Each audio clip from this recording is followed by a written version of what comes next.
2026 წლის მსოფლიო ჩემპიონატის პირველი ნახევარფინალისტის ვინაობა ცნობილია. საფრანგეთის ნაკრებმა მაროკოს 2 უპასუხო გოლი გაუტანა და ნახევარფინალში გასვლა ზედიზედ მესამე მუნდიალზე შეძლო. მაროკოს ნაკრებმა, რომელიც მიმდინარე მუნდიალზე ძლიერი შეტევით გამოირჩეოდა, საფრანგეთის კართან მნიშვნელოვანი შანსები ვერ შექმნა. საპასუხოდ კი დიდიე დეშამის გუნდს მრავალი საგოლე მომენტი ჰქონდა.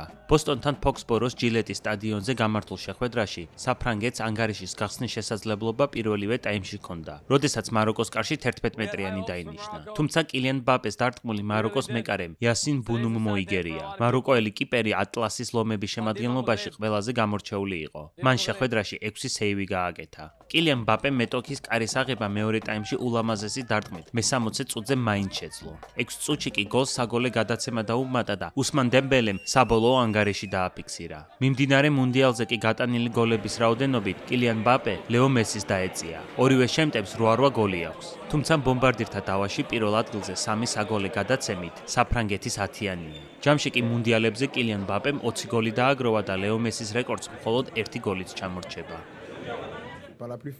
მე გამختار ვარ მსოფლიო ჩემპიონი და ვიცე-ჩემპიონიც. ეს გუნდი არც მსოფლიო ჩემპიონია და არც მეორე ადგილზე გასულა, ამიტომ ამ ეტაპზე ის ყველაზე ძლიერი ნაკრები არ არის. ნამდვილად ყველაზე დიდი პოტენციალის მქონე გუნდია. ხედავთ ამ გუნდის წარმატების მიღწევის შესაძლებლობებს. რა თქმა უნდა, ეს საშუალებას გვაძლევს ვიოცნებოთ, მაგრამ ყველაზე ძლიერი, მე ყოველთვის ვამბობდი, რომ ყველაზე ძლიერი გუნდები იმარჯვებენ. ჩემ გვერდით მსოფლიო ჩემპიონატის თასს ვერ ვხედავ, ამიტომ სანამ საპირისპირო არ დამტკიცდება, ეს ყველაზე ძლიერი გუნდი ვერ იქნება. ეს გუნდი და ჯგუფი ძალიან მიყვარს. ამ გუნდში ბევრი მოთამაშე რომლებიც ჩემი მეგობრები არიან, რომლებსაც მრავალი წელია ვიცნობ. ასევე ყავს ახალგაზრდა მოთამაშეები, რომლებიც მე ვეტერანად ვხედავენ. მე გუნდს მაგალითად უნდა ვაჩვენო განსაკუთრებით ემოციური კუთხით.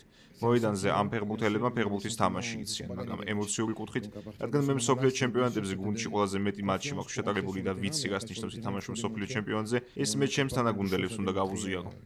დღეს ჩვენთვის ადვილი მატჩი არ ყოფილა. მოედანზე ერთმანეთი ვერ ვიპოვეთ, რაც ძალიან ძვირი დაგვიჯდა. ასევე უნდა ვაღიარო თუ რამდენად ძლიერი იყო ჩვენი მეტოქე. რა თქმა უნდა, მსოფლიო ჩემპიონატის მოგების მთავარი კანდიდატები არიან. ვფიქრობ, უბრალოდ უნდა შევეგუოთ ამას და მომავლისთვის ძალები ხელახლა მოვიკრიბოთ.